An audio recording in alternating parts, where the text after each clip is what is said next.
Welcome to this Monday edition of Monday Thursday.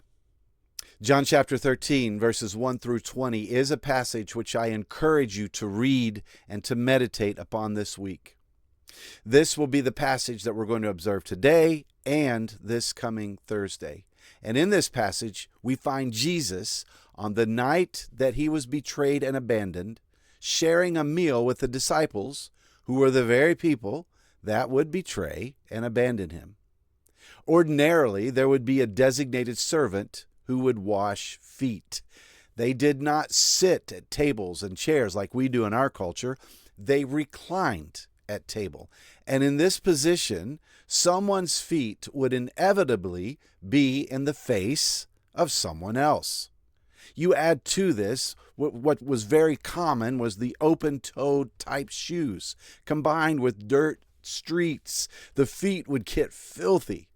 So, with that explanation, maybe you can understand better why the washing of feet at mealtime was so important. Yet here, there was no one to wash feet. There was no servant until Jesus became one. He rose from the table, removes his outer garment, wrapped a towel around his waist, and began washing the disciples' feet. Now, no outer garment, a towel wrapped around the waist was the identifying mark, the identifying act of a servant.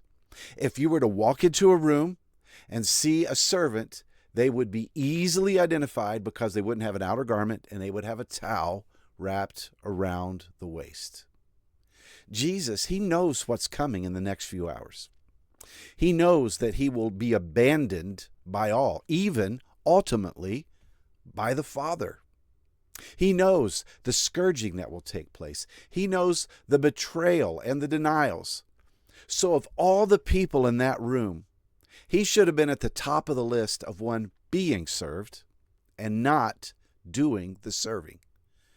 But Jesus came into this world, and as Isaiah described him, he was the suffering servant. He came to serve. Dressed in human likeness, he became obedient to death, even death on a cross, serving those who believe.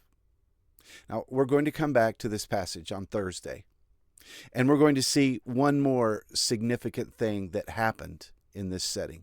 But until then, Soli Deo Gloria.